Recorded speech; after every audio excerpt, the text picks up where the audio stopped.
Vega Jewelers, a luxury bridal jewelry exhibition and sale 22nd and 23rd November, Fortune Kansas Hotel, Tata Nagar, Tirupati. అందరికీ నమస్కారం. నేను Swaroopa Potlapalli. Welcome to Suman TV. గృహప్రవేశం సందర్భంగా ₹1,00,000 ఇవ్వలేదు అని ఇంటి యజమాని మీద హిజ్రాలు దాడి చేసిన ఘటన ఇప్పుడు తెలంగాణ వ్యాప్తంగా సంచలనం రేపుతోంది. హిజ్రాల ఆగడాలు పెచ్చు మీరిపోతున్నాయి. వీళ్ళ మీద యాక్షన్ తీసుకోవాలనే డిమాండ్స్ కూడా వినిపిస్తూ ఉన్నాయి. ప్రస్తుతం నాతో పాటు లైవ్ కాల్లో రెడీగా ఉన్నారు ట్రాన్స్జెండర్స్ రైట్స్ యాక్టివిస్ట్ లైలా గారు. ఆవిడతో మాట్లాడదాం. నమస్తే లైలా గారు. నమస్తే అండి. లైలా గారు, మీకు కూడా తెలుసు, హైదరాబాద్ కీసర ప్రాంతంలో సదానందం గారు అనే వ్యక్తి 2 ఇళ్లు కట్టుకున్నారు. ఆ ఇళ్లలోకి ఆయన పాలు పొంగించుకొని గృహప్రవేశం అనేది చేశారు. వారి అమ్మగారు చనిపోవడం వల్ల వాళ్ళు పెద్దగా వేడుకలాగా కూడా దాన్ని చేసుకోలేదు. కొంతమంది హిజ్రాలు ఆయన దగ్గరికి వెళ్ళి ₹1,00,000 డిమాండ్ చేశారు. ఇవ్వకపోవడంతో ఆయన మీద అటాక్ చేశారు. ఆయన్ని ఇష్టారాజ్యంగా తిట్టేశారు. మీరు చెప్పండి, ఎందుకంటే మీరు ఒక ట్రాన్స్జెండర్స్కి పెద్దగా ఉన్నారు, కమ్యూనిటీని కూడా లీడ్ చేస్తూ ఉంటారు. ఇలాంటివి చేయడం కరెక్టేనా? మేడం నమస్తే అండి. మనము ఈ 2-3 రోజుల నుండి అయితే ఈ వార్త వింటున్నాము. నేను అన్ని చూస్తున్నాను. నేను ప్రస్తుతం వరంగల్లో ఉన్నాను కాబట్టి అవన్నీ అక్కడ జరిగిన ఇన్సిడెంట్ అన్ని కూడా చూస్తున్నాను. నిజంగా ఒకవేళ అలాంటి దుర్ఘటనకు ట్రాన్స్జెండర్ వ్యక్తులు కనుక పాల్పడితే అది ఖచ్చితంగా ఖండించాల్సిన విషయమే. ఎందుకంటే మేము సొసైటీలో భాగంగానే ఉంటున్నాము. సొసైటీ సమానంగా చూడాలని మేము కోరుకునే వాళ్ళము. సొసైటీ మీద దాడి చేయడం అయితే ఎవరం కూడా మేము దాన్ని యాక్సెప్ట్ చేయట్లేము, ఖచ్చితంగా ఖండిస్తున్నాము. కానీ ఇక్కడ ఒకటి ఏంటిదంటే మేడం, నేను ఒకటే అంటున్నాను, మీరు గతంలో కూడా మా రచన గారితో ఇంటర్వ్యూ చేశారు, రచన గారు చెప్పారు, నేను చెప్తున్నాను. అక్కడ ఇంకో వీడియో కూడా మీరు చూశారు. అంటే తను కూడా మా కమ్యూనిటీ మీద కొంత దాడి చేశాడు. అఫ్ కోర్స్ దాడి చేసినా మా వాళ్ళు తిరిగి దాడి చేశారా, అసలు ఏ విధంగా అది జరిగిందని దానికైతే తర్వాత వీడియోస్ అయితే మనం ఏం చూడలేకపోయినాం. కానీ తనకు దెబ్బ తగిలి కంప్లైంట్ ఇచ్చినట్టుగా, తన ఎఫ్ఐఆర్ కూడా బుక్ అయినట్టుగా, ఆల్రెడీ కేసు బుక్ అయింది. వాళ్ళకి మళ్ళీ స్టేషన్ లో అరెస్ట్ కూడా చేశారని అయితే మేము విన్నాము. ఏది ఏమైనప్పటికీ కూడా అలాంటి దాడికి మా కమ్యూనిటీ పాల్పడిందంటే నిజంగా మేమైతే బాధపడుతున్నాము, సిగ్గుగానే ఫీల్ అవుతున్నాము. మేము మా కమ్యూనిటీలో చాలా సంవత్సరాలుగా ఉంటున్నాము, కానీ ఇలాంటి దుర్ఘటనలకు మేము ఎప్పుడు కూడా పాల్పడలేదు, ఎక్కడ కూడా ఇది చూడలేదు. అడుక్కునే క్రమంలో కొన్ని మాట్లాడతాము, వాళ్ళు ఎవరైనా మమ్మల్ని కించపరిచేలాగా మాట్లాడితే ఎదురు మాటలు మాట్లాడతాము, వాళ్ళు ఏదైనా అసభ్యంగా మమ్మల్ని మాట్లాడితే దానికి వేరే విధంగా ఆన్సర్ చేస్తాము. కానీ ఇట్లా ఫిజికల్ గా దాడి చేసిన సంఘటన ఇది నిజంగా బాధ అనిపిస్తుంది. దీన్ని మేమైతే ఖండిస్తున్నామండి. లైలా గారు, సదానందం గారిని కూడా నేను ఇంటర్వ్యూ చేశాను. ఆయన ఎన్నో ప్రశ్నలు కూడా అడగడం అనేది జరిగింది. వాటన్నిటికి కూడా కమ్యూనిటీ సమాధానం చెప్పాల్సిన అవసరం ఉంది. అది ఆయన ఒక్కరి బాధే కాదు, చాలా మంది కూడా ఇలాంటి ప్రశ్నలే అడుగుతూ ఉన్నారు. ముఖ్యంగా ఒక శుభకార్యం ఏదైనా జరిగితే ట్రాన్స్జెండర్స్కి, హిజ్రాలకి డబ్బులు ఎందుకు ఇవ్వాలి? ₹1,00,000 అనేది చిన్నదా? ఆయన ఒకే ఒక మాట చెప్పారు, 3 సార్లు వచ్చారు, నన్ను ఎంతో విసిగించారు, వాళ్ళు దాడి చేయడమే కాదు నేను కూడా వాళ్ళ మీద దాడి చేయాల్సిన పరిస్థితులు తీసుకొచ్చారు. అసలే మా అమ్మగారు చనిపోయి ఎంతో బాధలో ఉన్న నాతోటి నీ భార్య చనిపోతుంది, నీ పిల్లలు చనిపోతారు అంటూ శాపనార్థాలు పెట్టారు. ఇది కరెక్టేనా? అది నన్ను ఎంత బాధకు గురి చేస్తుందని ఆయన ప్రశ్నించారు. మేడం, ఇక్కడ ₹1,00,000 అడిగారా, ఎంత అడిగారా, అమౌంట్ అనేది ఎవరికి కూడా క్లియర్ గా తెలియదు. అమౌంట్ విషయానికి చాలా మంది దాతలు ఎంత అడుగుతున్నామో, వాళ్ళు ఎంత ఇస్తున్నారా, వాళ్ళు ఇష్టపూర్వకంగానో ఎంతో ఒక రకంగా ఇస్తున్నారు. వాళ్ళు ఇస్తేనే మా కమ్యూనిటీ అనేది లైఫ్ లీడ్ చేస్తుంది. ఇది అందరికీ తెలిసిన నగ్న సత్యం. మా కమ్యూనిటీ రెగ్యులర్ గా భిక్షాటన మీద, ఇలాంటి బదాయి టోలి అంటే శుభకార్యాల దగ్గరికి వెళ్ళిన దగ్గర దాతలు ఇచ్చే దాని మీద డిపెండ్ అయ్యే బ్రతుకుతుంటాము. మా లైఫ్ అంతా కూడా అదే. అది మాకు మా ముందు తరాల నుంచి కూడా అదే వస్తుంది. మేము అదే కంటిన్యూ చేస్తున్నాము. మా ముందున్న పిల్లలు కూడా అదే చేస్తున్నారు. కాకపోతే ఇలాంటి డబ్బులు ఎక్కువ మొత్తము డిమాండ్ చేయడం అనేది ఎక్కడ మేము కరెక్ట్ అని చెప్పట్లేము. డిమాండ్ చేసి అధిక మొత్తంలో లక్షల కొద్ది అడగడం అనేది కూడా అంతటా జరగకపోవచ్చు. ఒకవేళ సదానందం గారి దగ్గర ₹1,00,000 అడిగారంటే ఏమో, ఎందుకు అడిగారో కూడా తెలియదు. అది అడగడం అయితే కరెక్ట్ కాదు. అసలు ఎక్కడ కూడా 1,00,000 అడగరు. మరి చిన్న గృహ ప్రవేశానికి లక్షల కొద్ది అయితే అడగడం జరగదు. వాళ్ళు ఇస్తామన్న దానికి ఎక్కువ కొంచెం కలిపిమని డిమాండ్ చేస్తారు. కొంచెం డిమాండింగ్ గా, కొంచెము బ్రతిమలాంటి, లేకపోతే మీరు అన్నట్టుగా కొన్ని మాటలు కూడా అనే సందర్భాలు కొంతమంది ఉన్నారు. కాదని మేము అనట్లేము. కానీ సదానందం గారు కూడా దాడి చేశారని తనే ఒప్పుకున్నాడు. ఆ తర్వాత వీళ్ళు ఏం దాడి చేశారా, ఇది ఎంతవరకు దాడి చేశారా, ఏం జరిగింది అనేది కూడా మేము కూడా తెలుసుకుంటే మా వాళ్ళ వర్షన్ వేరే విధంగా ఉంది. ఏది ఏమైనా సొసైటీ కూడా అయితే మమ్మల్ని తప్పుగానే ఆలోచిస్తుంది. ప్రతి చిన్న విషయం మీకు తెలుసండి స్వరూప గారు, ఇక్కడ సొసైటీ నుంచి మమ్మల్ని ఎవరు ఎన్ని రకాలుగా ఇబ్బంది పెట్టారనేది ఎవ్వరు కూడా దాన్ని పట్టించుకోరు, దాన్ని పెద్దగా సీరియస్ గా తీసుకోరు.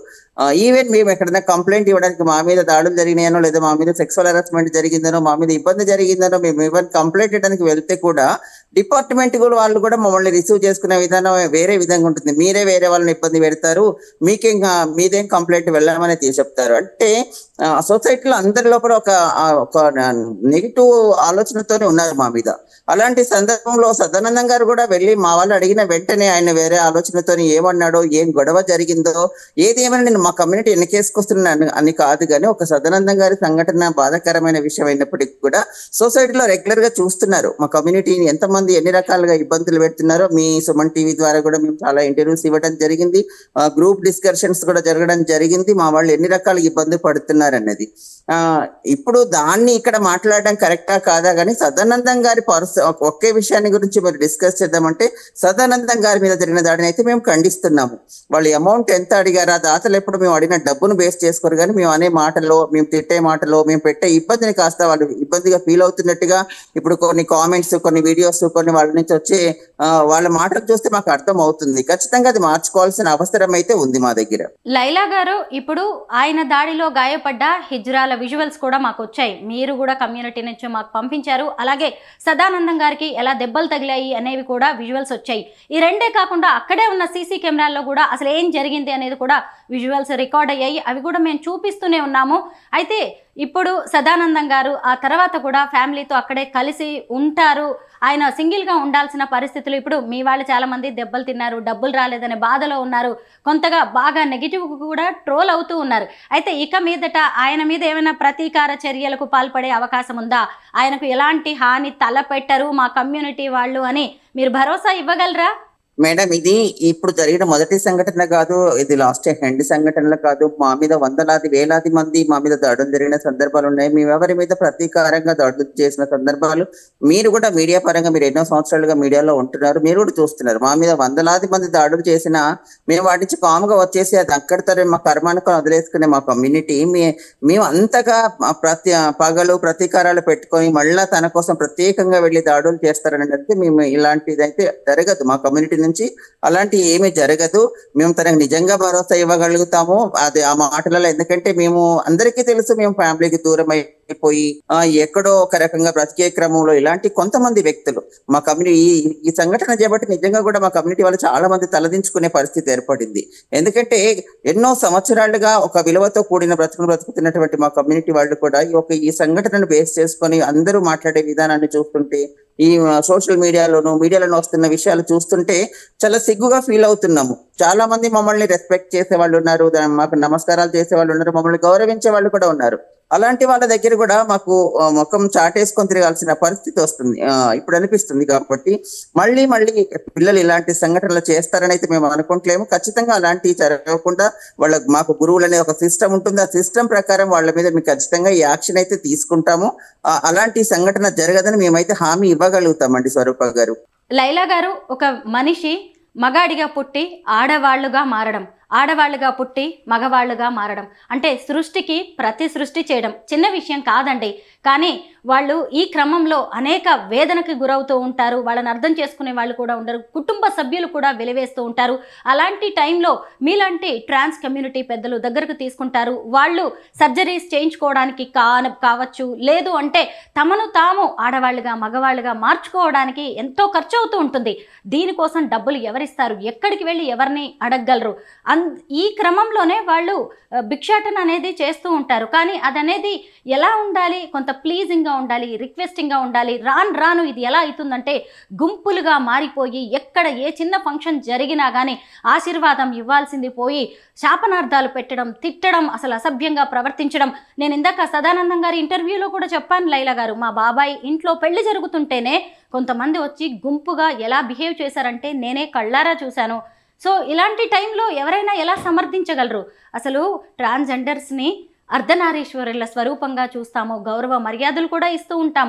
అలాంటి వాళ్ళు ఇలాంటి చర్యలకు పాల్పడితే రోజుకి వాళ్ళ మీద ఇంకా నెగిటివ్ ఇంప్రెషన్ పెరుగుతుంది కదా. నేను రచనా గారికి చేసిన ఇంటర్వ్యూని ఫేస్బుక్లో పోస్ట్ చేస్తే 800 కామెంట్స్ వచ్చాయి లైలా గారు. 800 కామెంట్స్లో ఒక్కటి కూడా హిజ్రాలు ట్రాన్స్జెండర్స్కి పాజిటివ్గా రాలేదు. మీరు చెప్పండి, సమాజం వీటన్నిటిని ఎంత నెగిటివ్గా తీసుకోబోతుంది? ఇకనైనా ఎలాంటి మార్పును మీరు ఆస్వాదించబోతున్నారు? కొత్త వాళ్ళు చాలామంది కమ్యూనిటీలోకి వస్తున్నారు, మీలాంటి వాళ్ళ గైడెన్స్ చాలా అవసరం. ఇక మీదట మీ అడుగులు ఎలా ఉండబోతున్నాయి? స్వరూప గారు, ఫస్ట్ మీరు అన్నారు కదా, ఇక్కడ సర్జరీస్ చేయించుకోవడానికో దేనికి డబ్బును సంపాదించడానికో భిక్షాటన చేస్తున్నారు అన్నారు కదా, దాన్ని మేము యాక్సెప్ట్ చేయట్లేదు, దాన్ని ఖండిస్తున్నాం. ఎందుకంటే బ్రతకడం కోసం చేస్తున్నారు మా వాళ్ళు భిక్షాటన అనేది. అంటే ఇప్పుడు జరిగిన ఈ సంఘటనలను బేస్ చేసుకొని మనం మాట్లాడుతున్నాం, కానీ అసలు మేము మా కుటుంబాలు మమ్మల్ని అర్థం చేసుకోకుండా మా నడక మా ప్రవర్తన అవహేళన చేసి మమ్మల్ని ఇంట్లో నుంచి వెళ్ళగొట్టిన తర్వాత మేము బయటికి వచ్చిన తర్వాత మాకు ఆల్టర్నేట్ లేదు, మాకు బ్రతకడానికి సొసైటీ నుంచి మాకు యాక్సెప్టెన్స్ లేదు. ప్రభుత్వాలు మా గురించి ఎలాంటి స్కీమ్స్ కానీ అలాంటి ఏం షెల్టర్ హోమ్స్ కానీ అలాంటి ఏమీ లేవు. అలాంటి సందర్భాల్లో ఆల్రెడీ మాకు ఎస్టాబ్లిష్ అయినటువంటి మా కల్చర్ ఉంది, హిజ్రా కల్చర్ ఉంది. హిజ్రా కల్చర్ దగ్గరికి వెళ్ళి గురువుల దగ్గర వెళ్ళి వాళ్ళ దగ్గర వాళ్ళు అంతకు ముందు ఎలాంటి పనులు అయితే చేస్తుంటారో అదే పనిలో మేము కంటిన్యూ అవుతూ మాకు ఎలాంటి ఉద్యోగం కానీ ఉపాధి కానీ పనులు కానీ అలాంటివి లేవు. కాబట్టి కంపల్సరీ పరిస్థితుల్లో భిక్షాటన కానీ లేదా సెక్స్ వర్క్ కానీ అలాంటి కొన్ని పనులు చేస్తూ లైఫ్ లీడ్ చేస్తున్నాము. అంతేకాని సర్జరీ కోసం డబ్బు సంపాదించాలనేది ఇక్కడ మెయిన్ అనేది కాదు. మేము జీవించే క్రమంలో మా బాడీ లోపల ఉన్న కొన్ని మార్పులకు అనుగుణంగా మేము మారాలి కాబట్టి దానికి సర్జరీలు అవసరం కాబట్టి మేము దాంట్లో పొదుపు చేసిన దాంట్లో మేము ఎట్లా దాన్ని సేవ్ చేసుకోవాలి, మాకు పెద్దవాళ్ళు ఎలా సపోర్ట్ చేస్తారు, అది సర్జరీకి అయ్యే ప్రాసెస్ అండి. దానికి డబ్బుకు అడుక్కునే దానికి అయితే డిమాండ్ చేయడానికి సంబంధం లేదు. ఫస్ట్ ఆఫ్ ఆల్ ఇది మీకు క్లారిటీ కావాలి. సెకండ్ వన్, మీరు అన్నారు కదా ఇంకా సొసైటీలో అందరూ కూడా 800 కామెంట్స్ వచ్చినాయి అవన్నీ నెగిటివ్ అంటున్నారంటే ఇప్పుడు ఈ సంఘటన బేస్ చేసుకొని మీరు మాట్లాడుతున్నారు. సోషల్ మీడియాలో చాలా వస్తుంది కాబట్టి అందరూ కూడా ఆ వీడియో అలాంటిది, ఆ ఇంటర్వ్యూ అలాంటిది. ఎందుకంటే దాన్ని మేమేం సమర్థించట్లేము, ఖచ్చితంగా ఆ సంఘటన మేము కూడా ఖండిస్తున్నాము. సొసైటీ నుంచి వచ్చే కామెంట్స్ ని కూడా మేము యాక్సెప్ట్ చేస్తున్నాము. ఎందుకంటే మా వాళ్ళు అక్కడ దాడి చేశారని క్లియర్ గా తెలుస్తుంది. అక్కడ FIR కూడా బుక్ అయిపోయింది. దానికి సంబంధించిన స్పెషల్ ఇంటర్వ్యూ కాబట్టి దానికి సంబంధించిన కామెంట్స్ అలాగే వస్తూ ఉంటాయి. ఇక్కడ మీరు ఓన్లీ ఒక సంఘటనను బేస్ చేసుకునే చూస్తున్నారు, ఒక ఇంటర్వ్యూని బేస్ చేసుకునే చూస్తున్నారు స్వరూప గారు. ఇక్కడ టోటల్ తెలంగాణ మొత్తం హైదరాబాద్ ఒక కాడ జరిగిందని తెలంగాణ స్టేటో లేకపోతే ఇండియా మొత్తమో మనం ఒకేలా చూడలేము. ఇప్పుడు జనరలైజ్ చేసి చూడకూడదు. కొన్ని ప్లేస్లలో ఇప్పుడు మా హైదరాబాద్ లో చూసుకుంటే కొద్ది మంది ఉన్నారు, కానీ తెలంగాణ స్టేట్ మొత్తంలో కొన్ని వేలాది మందిని జీవనం కొనసాగిస్తున్నాం. కానీ ఎక్కడ నుంచి కూడా ఇలాంటి సంఘటనలు జరిగినట్టుగా ఇలాంటివి చేయడం అనేది జరగదు. ఇక్కడ కూడా మా కమ్యూనిటీలో కొంతమంది మంచి వాళ్ళు, కొంతమంది అన్ని కమ్యూనిటీలో ఉన్నారు. ఆడవాళ్ళలో కొంతమంది ఇబ్బంది చేసేవాళ్ళు ఉన్నారు, మగవాళ్ళలో ఇబ్బంది చేసేవాళ్ళు ఉన్నారు. ఈవెన్ మా కమ్యూనిటీలో కూడా ఇలాంటి సంఘటనలకు పాల్పడుతున్న వాళ్ళు ఉన్నారు. కాబట్టి వాళ్ళు చేపట్టి మా అందరి మీద ఎఫెక్ట్ పడుతుంది. కానీ అందరం ఇలాంటి ఏదో క్రైసిస్ కు పాల్పడే అంత మెంటాలిటీ ఉన్న వాళ్ళు అయితే మా కమ్యూనిటీలో ఎక్కువ పర్సెంటేజ్ లేరు. వీళ్ళు రీసెంట్లీగా వచ్చిన వాళ్ళు, కొన్ని అదర్ స్టేట్స్ నుంచి వచ్చిన వాళ్ళు, కొంత లాంగ్వేజ్ ప్రాబ్లం ఉన్న వాళ్ళు ఇక్కడికి వచ్చి బ్రతుకుతున్నప్పుడు వాళ్ళకి ఆ సిచ్యువేషన్ లో ఎదుటి వాళ్ళు ఏం మాట్లాడుతున్నారు, మనం ఏం మాట్లాడుతున్నాం అర్థం కాక కొన్ని మాటలు ఎదురు మాట్లాడే వాళ్ళు ఉన్నారు. కాబట్టి ఈ సంఘటనలు ఇప్పుడిప్పుడు ఎక్కువైపోతున్నాయి. మీరు అన్నట్టుగా ఖచ్చితంగా ఇది పెరిగిపోతుంది. దీన్ని మేమైతే తగ్గించాల్సిన అవసరం ఉంది. దానికి సంబంధించి మేము already police department private place ఉంది మాకు ఇక్కడ హైదరాబాద్ లో. దానికి సంబంధించిన డిపార్ట్మెంట్ అక్కడ ఇన్ఛార్జి దాస్ సార్ గారు, సిఐ గారితో మేము కోఆర్డినేషన్ మీటింగ్స్ చేస్తున్నాము. రీసెంట్లీ చాలా మీటింగ్స్ కూడా కండక్ట్ చేసి దీన్ని ఎట్లా కంట్రోల్ చేయాలనే దాని గురించి మాట్లాడుతున్నాము. కాకపోతే స్వరూప గారు మేము అనేది ఇక్కడ మాకు చట్టం ఒక రకంగా ట్రాన్స్జెండర్ వ్యక్తులు అనగానే చట్టం ఒకటి చెప్తుంది, సమాజం ఒక రకంగా చూస్తుంది. ఇక్కడ మా లైఫ్ స్టైల్ వేరుగా ఉంది. ఇక్కడ నిర్వచనాలను బేస్ చేసుకుని లైఫ్ లీడ్ చేయాలంటే కొంతమంది అబ్బాయిలుగా ఉన్న వాళ్ళు అప్పటికప్పుడు వచ్చి వాళ్ళు ఊర్లలో వచ్చేస్తున్నా, వాళ్ళ స్టేట్లలో వచ్చేస్తున్నా, వాళ్ళ అదే మేల్ గానే వాళ్ళ పేర్లు ఉంటాయి, వాళ్ళు అక్కడ అలాగే ఉంటారు. ఇక్కడ హైదరాబాద్కి వచ్చి ఏదో ఉద్యోగం చేసుకుంటున్నాం, ఏదో పని చేసుకుంటామని చెప్పి ఇక్కడికి వచ్చి వాళ్ళు ఇక్కడ ట్రాన్స్జెండర్ లాగా మా కమ్యూనిటీలో కలిసిపోయి వాళ్ళు ఇక్కడ లైఫ్ లీడ్ చేస్తున్న వాళ్ళు కొంతమంది ఉన్నారు. అలాంటి వాళ్ళ మీద యాక్షన్ తీసుకుందామంటే ఎవరికైనా ఎక్కడైనా బ్రతికే స్వేచ్ఛ ఉంది. మీరు అలా ఎలా అంటారు, ఇలా ఎలా అంటారని చట్టం చెప్తుంది. అంటే ఇక్కడ మేము కొన్ని చర్యలు తీసుకుందామంటే కూడా, కొన్ని కట్టుబాట్ల కొన్ని పద్ధతుల ప్రకారం పోదామంటే కూడా మళ్ళీ దానికి చట్టం అనేది కొంచెం అడ్డుపడుతుంది. దీన్ని ఖచ్చితంగా మా కమ్యూనిటీ పెద్దవాళ్ళందరూ కూడా ఆలోచిస్తున్నాము. దీని తక్షణమే దీని మీద మాకు జాయింట్ యాక్షన్ కమిటీ కూడా ఒకటి ఫామ్ అవ్వబోతుంది. దాంట్లో కొన్ని మేము నిర్ణయాలు తీసుకోబోతున్నాము. ఎవరెవరి ద్వారా ఇలాంటి సంఘటనలు జరుగుతున్నాయి, అసలు ఎందుకు ఇలా జరుగుతున్నాయి, ఆల్రెడీ దీని మీద ఒక స్టడీ జరిగింది. దాన్ని మాకు యాక్షన్ ప్లాన్ స్టార్ట్ అయింది, మధ్యలో కొంచెం బ్రేక్ అయింది. దాన్ని మళ్ళీ కంటిన్యూషన్ చేసి దీని మీద వెంటనే మేమైతే యాక్షన్ తీసుకొని మళ్ళీ ఇలాంటి సంఘటనలు పునరావృతం కాకుండా సొసైటీ ఎట్లాగైతే మా నుంచి ఆశీర్వాదం కావాలనుకుంటుందో, మనల్ని ఎలా చూడాలనుకుంటుందో, మాకు ఎలాంటి రెస్పెక్ట్ అయితే ఇస్తుందో అది మేము ఖచ్చితంగా నిలబెట్టుకుంటామని అనుకుంటున్నాం. లైలా గారు, మీరు ఇందాక చెప్పారు కదా, బతకడానికే భిక్షాటన చేస్తున్నామని. కానీ పరిస్థితుల్లో మార్పు రావాల్సిందే. ఎందుకంటే మీలో కూడా బాగా చదువుకుంటున్న వాళ్ళు ఉన్నారు. ఇప్పుడు ట్రాఫిక్ వాలంటీర్స్ అయ్యారు, మెట్రోలో పనిచేస్తున్నారు, డాక్టర్స్ ఉన్నారు, ఇలాగ హెల్త్ అవేర్నెస్ కల్పిస్తున్న వాళ్ళు ఉన్నారు, లీగల్ అవేర్నెస్ కల్పిస్తున్న వాళ్ళు ఉన్నారు, మీలాంటి వాళ్ళు ప్రభుత్వంతో పనిచేస్తున్నారు. మీ అందరినీ కూడా మేము ఇన్స్పిరేషన్గా చూపించిన రోజులైతే చాలా ఉన్నాయి. కాకపోతే ట్రాన్స్జెండర్స్ అనేవాళ్ళు కూడా ఆడ మగలాగే మనమంతా ఒక్కటి అని సమాజం కూడా అంగీకరించే పరిస్థితులు రావాలి. అయితే సాధారణ మనుషులైనా సరే తప్పు చేసినప్పుడు మేము తప్పు అంటాము, మంచి చేసినప్పుడు మంచి అంటాము. ఇప్పుడు ట్రాన్స్జెండర్స్ విషయంలో కూడా అదే జరిగింది. ఇక సదానందం గారి విషయానికి వచ్చినప్పుడు ఆయన కూడా చెప్పారు, ఆ క్షణంలో అలా జరిగిపోయింది, వాళ్ళు నన్ను బాధ పెట్టారు, నేను వాళ్ళ మీద దాడి చేయాల్సిన పరిస్థితులు, నన్ను కాపాడుకోవాల్సిన పరిస్థితులు వచ్చాయి, ఇక మీదట వాళ్ళని కూడా ఎవరు ఇబ్బంది పెట్టద్దు, ఈ ఘటన ఇక్కడికి ఇది సద్దు మణిగితే చాలు అన్నారు. ఇక మీదటైతే ఇలాంటివి ఎట్టి పరిస్థితుల్లోనూ పునరావృతం కావద్దు, ట్రాన్స్జెండర్ కమ్యూనిటీ మీద జనంలో ఇంకా నెగిటివిటీ పెరగొద్దని మేమైతే కోరుకుంటున్నాం. ఒకటి, ఇప్పుడు మీరు అన్నారు ట్రాఫిక్ వాలంటీర్స్ గా ప్రభుత్వం కొత్త అవకాశాలు కల్పిస్తుంది. అవును, కరెక్టే. మనకు ప్రస్తుతం ఉన్న తెలంగాణ గవర్నమెంట్ ఇప్పుడిప్పుడే మమ్మల్ని గుర్తిస్తుంది, కొంతమందికి ఉపాధి అవకాశాలు కల్పిస్తుంది. ఒక 38 మెంబర్స్ ప్రస్తుతం ట్రాఫిక్ వాలంటీర్స్ గా వర్క్ చేస్తున్నారు. కానీ స్టేట్ మొత్తంలో చూసుకుంటే మేము వేలాది మందిని జీవనం కొనసాగిస్తున్నాము. ఏదో ఒకరి ఇద్దరికి కొంతమందికి ఉపాధి కల్పించినంత మాత్రాన అందరం వెంటనే ఆ జీవనం అనేది స్టార్ట్ అవ్వదు కదండి. సమాజం కూడా కొంచెం ఆలోచించాలి. మేము ప్రభుత్వంతో అడుగుతున్నాం, ప్రభుత్వం కూడా మా గురించి ఆలోచిస్తుంది. ఖచ్చితంగా ఈ ప్రభుత్వం కొన్ని సంవత్సరాలలో మాకు మేలు చేస్తుంది, ఖచ్చితంగా మెరుగైన అవకాశాలు ఇస్తుందని మేము కూడా ఆశిస్తున్నాము. ఒక అప్కమింగ్ జనరేషన్ ఎవరైతే ఉన్నారో వాళ్ళందరినీ కూడా మేము అదే కౌన్సిలింగ్ చేస్తున్నాము.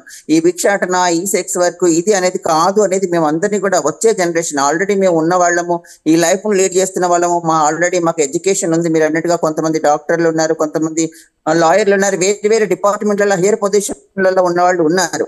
అయినప్పటికీ కూడా ఇప్పుడు ఎవరైతే ఉన్నారో వీళ్ళు ఏమంటే సడన్ గా మార్పు అనేది రాదు. కానీ అప్కమింగ్ జనరేషన్ ఖచ్చితంగా మేము మారుస్తాము. దానికి ప్రభుత్వం చుట్టూ మేము తిరుగుతున్నాము. ప్రభుత్వం కూడా మమ్మల్ని ఆలోచిస్తుంది. అన్ని డిపార్ట్మెంట్లలో మమ్మల్ని ఏదో ఉపాధి కోసం అనేది ప్రభుత్వం కూడా ఆలోచిస్తుంది. కాబట్టి మేము ప్రభుత్వాన్ని మొదటి నుంచి కూడా పెన్షన్ ఇవ్వాలని డిమాండ్ చేస్తున్నాము. ఎట్లాగో ఇంతకు ముందు మన రచన గారు కూడా మీ ఇంటర్వ్యూలో చెప్పారు, గూడు ఉండాలి అనేది కూడా. ఇప్పుడు గూడు కోసం అనేది మన ఇందిరమ్మ ఇండ్ల కోసం కావాలని అడుగుతున్నాము. ప్రభుత్వం కూడా మాకు కొంత సపోర్ట్ చేసి అన్ని రకాలలో అన్ని స్కీమ్లలో మాకు ఒక ప్రత్యేకమైన హారిజంటల్ రిజర్వేషన్ లాంటిది కనుక ఇచ్చినట్టయితే మేము అన్నిట్లో మాకు లైఫ్ అవకాశాలు దొరుకుతాయి. మా కమ్యూనిటీకి చదువుకున్న వాళ్ళు మీరు అంటే మీ ముందుకు ఎన్నోసార్లు ఇంటర్వ్యూలు ఇచ్చారు స్వరూప గారు. మా వాళ్ళు చాలా మంది టెక్నికల్ గా చాలా స్కిల్స్ ఉన్న వాళ్ళు ఉన్నారు, వేరు వేరు స్కిల్స్ ఉన్న వాళ్ళు కూడా ఉన్నారు. ఎడ్యుకేషనే కాకుండా వేరు వేరు స్కిల్స్ ఉన్న వాళ్ళు, జూట్ బ్యాగ్ మేకింగ్ చేస్తున్న వాళ్ళు ఉన్నారు, వేరు వేరు పనులు చేస్తున్న వాళ్ళు కూడా ఉన్నారు. కానీ వాళ్ళందరికీ కూడా ప్రభుత్వమే కాకుండా మన ప్రైవేట్ పార్ట్నర్స్ కూడా కొంతమంది ముందుకొచ్చి మాకు ఉపాధి అవకాశాలు కల్పించినట్లయితే మేమందరం ఖచ్చితంగా గౌరవంగా బ్రతకాలని కోరుకుంటామండి. ఎవరని చెప్పండి ఇలాంటి జీవితం కోరుకుంటాము. ఈ ఇంటర్వ్యూలో ఎంతమంది ఎన్ని బూతులు తిడుతున్నారండి. ఆ కామెంట్స్ చూస్తే ఎవరం అది కావాలని రిసీవ్ చేసుకుంటామా చెప్పండి స్వరూప గారు? ఎవరం కోరుకుంటాం అలాంటి లైఫ్ను? మేము కూడా అమ్మ నాన్న కంటేనే వచ్చినాం కదా, మాకు కూడా మానవత్వం ఉంది, మేము మనుషుల్లాగే బ్రతుకుతున్నాం. అలాంటి కామెంట్స్ చూస్తే మాకు ఎంత బాధ అనిపిస్తుంది అంటే, మా మీద జరిగినప్పుడు, మా మీద మర్డర్లు జరిగాయి, మమ్మల్ని మెడలు కోసారు, మమ్మల్ని చంపేశారు, మమ్మల్ని మానభంగాలు చేశారు. ఈ సంఘటనలు చేసినప్పుడు ఎవ్వరు కూడా హైలైట్ చేయలేదు, ఎక్కడ కూడా రాలేదు. కానీ ఇలాంటి ఏదో ఇది రాకూడదని కాదు, ఈ సంఘటన మాత్రం అందరూ ఖండిస్తున్నారు. మరి మేము మనుషులమే కదా, మా మీద జరిగే దాడులను, మా మీద జరిగే హింసను, మా బ్రతుకు తెరువు గురించి కానీ ప్రభుత్వాలతో మాట్లాడటం కానీ, లేదా హింస చేసిన వారిని ఖండించాలని, దండించాలని మాట్లాడే సందర్భం సమాజం నుంచి కనుక మాకు సపోర్ట్ దొరికితే మేము ఖచ్చితంగా మార్పు అనేది ఇంకా త్వరగా జరుగుతుందని అయితే మేము అనుకుంటున్నాము. సమాజం కానీ, ఫ్యామిలీ కానీ, ప్రభుత్వాలు కానీ మా గురించి ఎప్పుడు పట్టించుకోకపోయినా మేము సమాజంలో ఒక భాగంగా బ్రతకాలని కోరుకునే వాళ్ళం. సమాజానికి అయితే హాని చేయాలని ఎప్పుడు కోరుకోము. కొన్ని సందర్భాలు ఇలాంటివి జరిగినట్టయితే మా కమ్యూనిటీ ద్వారా జరిగిన సంఘటనలకు మేము కూడా సదానందం గారికి సారీ చెప్తున్నాము.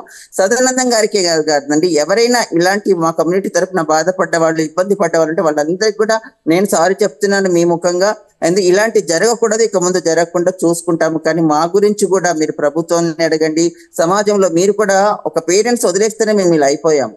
మమ్మల్ని పేరెంట్స్ కనుక సపోర్ట్ చేసి వాళ్ళ మిగతా పిల్లల్లాగే మమ్మల్ని పెంచుంటే మమ్మల్ని కూడా ఆదరించి ఉంటే మేము చదువుకునే వాళ్ళము, మేము ఉద్యోగాలు చేసేవాళ్ళము, లేదా మేము వేరు రంగాలలో బ్రతికే వాళ్ళకి కానీ ఇలా అందరితోని మాటలు పడే సిచ్యువేషన్ మాకు రాకపోగదండి. ఇది కూడా సమాజం ఆలోచించాలని కోరుకుంటున్నాను. మీరన్నది కూడా కరెక్టే. థర్డ్ జెండర్స్ మీద కూడా అనేక రకాలైన అకృత్యాలు, అఘాయిత్యాలు జరుగుతూనే ఉన్నాయి. ప్రేమ పరంగా, ఆర్థికంగా మోసపోతున్నారు, గ్యాంగ్ రేప్స్కి గురవుతున్నారు, హత్యలకి గురవుతున్నారు.